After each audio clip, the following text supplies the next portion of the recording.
ሰላም ሰላም የፊፊ ቻናል ቤተሰብ እንዴት ናችሁ? ሰላም ናችሁ? እኔ ሰላም ነኝ፣ እግዚአብሔር ይመስገን። እናንተም በያላችሁበት ሰላማችሁ ብዝት ይበልልኝ። ለዚህ ቻናል አዲስ የሆናችሁ ሰብስክራይብ በማድረግ ቤተሰብ የሆኑ ነባሮች ደግሞ ላይክ፣ ሼር እያደረጋችሁ አበረታቱኝ። እንግዲህ ዛሬ ደግሞ በአዲስ ቪዲዮ መጥቻለሁ። ወደ ቪዲዮ እንግዲህ ዛሬ በደሊና ክፍል 43 መጥተናል። እንግዲህ ወይዘሮ አልማዝ ተይዛለች። እኔ በጣም ነው ያሳቀች፣ እውነት በጣም ነው ያሳቀች። እንግዲህ ምን እያደረግሽ ነው አለቻትና ለወይዘሮ አዜብ እንግዲህ እጄ ላይ ገብተሻል፣ ምትሆኚውን አያለው ስትላት አዜብ ምን እያደረግሽ ነው? እኔ እኮ የካሌብ እናት ነኝ አለቻት ማለት ነው።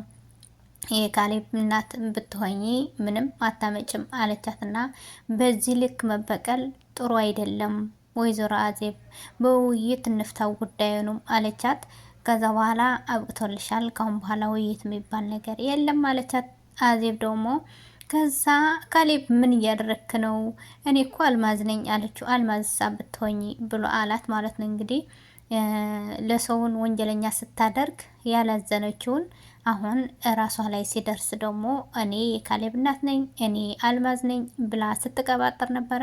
እንግዲህ እሷ ደግሞ የእጇን ማግኘት አለባት።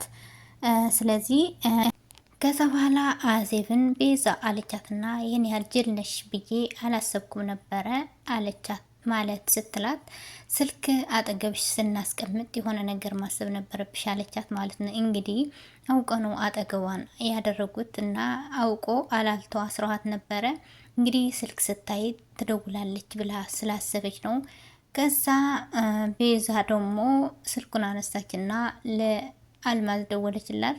ለወይዘሮ አልማዝ ያለችበትን ቦታ የነገረቻት ደግሞ እሷ ናት። እንግዲህ ወንጀለኛዋን ራሷን ጠራቻት ማለት ነው። ስለዚህ ይህን ያህል ጅል ነሽ ብዬ አላሰብኩም ነበረ። እንግዲህ በራስሽን አልማዝን ጠራሻት ብላ ከዛ በኋላ ስትናደድ ነበረ። ቤዛ ደግሞ እንግዲህ ወይዘሮ አልማዝ ደግሞ በክሽን አዜብ ተረጋጊ፣ ይህን ነገር መስመሩን እየሳተ ነው አለቻት። መስመሩን እንዲስት ያደረገች ራሷ ናት። እንግዲህ ይህን ነገር ወደ አዜብ ባታዘረው ኖሮ ይህን ሁሉ አይመጣም ነበረ። መስመሩን እንድስት ያደረግሽው ራስሽ ነሽ፣ አሁን ዋጋሽን ታገኛለሽ ብላ ስትዝትባት ነበረ። ወይዘሮ አልማዝ ደግሞ በጣም ተጨንቃና ተጠባ ነበረ። እንግዲህ ራሷ ናት ያመጣችው፣ የሁሉ ነገር ያመጣችው ራሷ ስለሆነች አሁን እንደዚህ ሆንኩ እንደዚህ ሆንኩ አያስፈልግም። ሰው በሰራው ነው፣ ሰው የዘራውን ነው የሚያጭደው። ስለዚህ እሷ ደግሞ መጥፎ ነገር ስለሰራች አሁን ብትታሰርም ብትታገትም ያው የስራዋ ስለሆነ መቀበል አለባት ማለት ነው። ከዛ ካሌብና ደሊና ደግሞ አሪፍ ጊዜ እያሳለፉ ነበረ። እንግዲህ ካሌብ መሽተዋል፣ አሁን ሄድ ብሎ ሊነሳ ስል ወረቀት አገኘ ማለት ነው። በጣም ደነገጠ። አየው ምንድን ነው ካሌብ ስትለው፣ አይ የሆነ ወረቀት አግኝቻለሁ ብሎ አስቀመጠው ወረቀቱ። እንግዲህ ወረቀቱ ምንድን ነው በቀጣዩ እናየዋለን ማለት ነው። እስከ ቪዲዮ መጨረሻ ላይ አብራችሁ ቆዩ። አዲሶች ሆናችሁ ሰብስክራይብ በማድረግ ነባሮች ደግሞ ላይክ፣ ሸር እያደረጋችሁ አበረታቱኝ። ውድ ቤተሰቦቼ ከዚህ ድራማ ምን ያገኛችሁ፣ ምን ተማራችሁ የሚለው ደግሞ በኮሜንት ሴክሽን ላይ ያስቀምጡልኝ። ከዛ ተንኮለኛዋ ቤዛ ደግሞ ደስታ እግሬን በጣም አሞኛልና አላላልኝ አለችው ማለት ነው። ከዛ እሱ ደግሞ ትንሽ አላላላት። አመሰግናለሁ ደስታዬ ስትለው፣ አንተ ደስታ አንተ ግን በጣም ተንኮለኛ ሰው ነህ ብላ ስትለው፣ ወይዘሮ አልማዝ አፍሽን ዝጊ እናንተ ክብር አይወድላችሁም ብሎ ሲናገራት፣ ከዛ ወይዘሮ ቤዛ ደግሞ እጇን ፈታችና በድንጋይ መታችው ማለት ነው። እንግዲህ እሷ ወይዘሮ ቤዛ አዜብ ማለት ነው በስነ ስርዓት ጠብቃቸው። እንግዲህ ለነሱ እዝነት አያስፈልግላቸውም። እንግዲህ አደራን ብላ ሄዳለች። እሱ ደግሞ ራሱን ባደረገውን ነገር ለራሱ መታዋለች ማለት ነው። ከዛ በኋላ ወይዘሮ አልማዝና ቤዛን አመለጡ። ወይዘሮ አዜብ ምን ትላለች? ጎድሽን አላየሽም? እነሱ እንግዲህ ተንኮል አስበው ነው፣ ተንኮል አስባ ነው ፍታኝ ያለችው አላላልኝ ያለችው። ከዛ በኋላ ሲፈታላት መታችውና አመለጡ።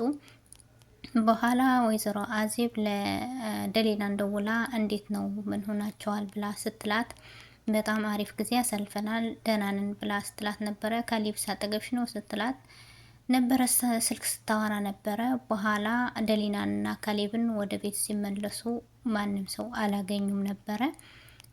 ወይዘሮ አልማዝም የለችም ነበረ። ከዛ ካሌብ ደንግጠዋል። ምን ሆናለሁ ብላ ደሊናን ጠየቀችው። ከዛማ የት ሄዳለች ብሎ ሲጨነቅ ነበረ። በኋላ ደሊና ደግሞ ወይ ሱቅ ወጣ ይሆናል ብላ ስትለው ስልክ ስደውላት አታነሳም ነበረ። ደሊና እናቴን እንደዚህ አታደርግም፣ እንደዚህ አይነት ልማድ የለባትም ብሎ ሲጨነቅ ነበረ። እንግዲህ ምንም አትሆንም አትጨነቅ ካሌብ እያለች ነበረ። ደሊና ደግሞ እንግዲህ ከዛ በኋላ ወይዘሮ አልማዝ ለቤዛ እንግዲህ ይህን ሁሉ ነገር የሆነው በአንቺ መዘናጋትና በአንቺ ክፍተት መፍጠር ነው። ደስታ ደግሞ እንደዚህ ሊያደርግ የቻለው በአንቺ ምክንያት ነው። ከዛ ካሌብም እየደወለ ነው። አሁን ሁለታችን ሲያጣን ምን እለዋለሁ፣ ምን ብዬ መልስለታለሁ ብላ ስትጨነቅ ነበረ። ከዛ ቤዛ አሁን አዜብን ሁለታችንም ስታጣን ወደኛ መምጣቷን አይቀርም፣ ደስታን ይዛ ትመጣለች ብላ ስትጨነቅ ስትጠበብ ነበረ። እንግዲህ መጥፎ ነገር ያሰበ እና የሰራ ሰው ተኝቶ እንደማያድር ነው ከዚህ ድራማ ያየሁት እኔ። ከዛ አዜብ ደግሞ ለደስታ ደውላ ስትናገር ነበረ። ለምን ይህን ያህል ስህተት ፈጠርክ፣ ለምን ይህን ያህል ክፍተት ፈጠርክ ብላ ስትናገር ነበረ። እባክሽን እኔ ምንም ማድረግ አልችልም፣ አሁን ቀጣይ ትእዛዝ ስጭኝና ትእዛዙን ፈጽማለሁ ብሎ ሲላት ነበረ። ያን ማለት አዜብን በጣም ተናዳለች። ለምን እነሱን ስላመለጡ ወይዘሮ አልማዝን ያዝኳት ብላ ስታበቃ አሁንም ሁለቱም አመለጡ ማለት ነው። ቢያመልጡም መያዛቸው አይቀርም እንግዲህ። ከዛ ሶስቱም ተገናኙና ሲያወሩ ነበረ። ምንድነው የምትፈልጊው ብሎ ሲሏት ወይዘሮ አልማዝና ቤዛ እንደምንም ብላችሁ ለካሌብ አሳምኑትና እኔ እዛ ቤት እንድገባ የካሌብ እናት መሆኔንም ንገሩት ብላ ስትላቸው ነበረ። እነሱ ደግሞ ይሄንማ መሆን አይችልም፣ ልናደርገው አንችልም ብሎ ሲሏት ነበረ። እንግዲህ ሌላ ነገር ፈልገዋል።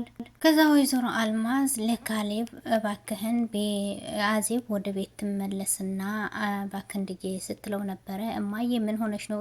እየተወዛገብሽ እያዋዘገብሽ እንኳን ያለሽው እንዴት ወንጀልን ፈጽማ ከዚህ ቤት ያባረርናትን አሁን ወደ ቤት እንዴት ትመለስ ትያለሽ? መጀመሪያ እሷ እንድትወጣ ያደረግሽ አንቺ አይደለሽም። ወንጀለኛ ናት፣ ክፉ ናት፣ አውሬ ናት፣ ለአንተ ልታስገድል ነበረ ብለሽ ያልሽኝ አንቺ ነሽ። አሁን ደግሞ እንዴት ብለሽ ነው ወደ ቤት ትመለስ እያልሽ ያለሽው ብሎ ሲላት፣ እንግዲህ ልጄ ለምንድን ነው ማሰማኝ እናት አይደለሁም እንዴ ብላ ስትለው፣ እሺ በቃ እንዳልሽ ይሁን ለአንድ ሳምንት ብቻ ፈቅጄላታለሁ ብሎ አላት ማለት ነው። ከዛ አዜብን ደወለችላትና ምን አደረግሽ አለቻት። እንግዲህ ለአንድ ሳምንት እንደፈቀደላት ስለነገራት እሺ ብለዋል፣ ተስማምተዋል፣ ነይ ወደ ቤት ተመለሺ ብላታለች ማለት ነው። እንግዲህ ደስታ ደግሞ በር ላይ ሆኖ ሲያዳምጥ ነበረ። አሁን ወደ ቤት ስትመለስ ወይዘሮ አልማዝና አዜብ ደስታ ደግሞ ሁሉንም ነገር ፍርጥርጥ አድርጎ ለካሌብ ይነግረዋል ወይስ አይነግረውም? ካሌብ ይሰማል ወይስ አይሰማም? ከዛ መጨረሻ ላይ ደግሞ ወይዘሮ አልማዝና ቤዛን ምን ይሆናሉ፣ አዜብ ደግሞ እንዴት ታደርጋለች የሚለውን በሚቀጥለው ክፍል እናያለን። አዲሶች ላይክ በሚቀጥለው ክፍል እናያለን። እንግዲህ ሀሳባችሁ አስተያየታችሁ ኮመንት ሴክሽን ላይ አስቀምጡልኝ። መልካማችሁ ሁሉ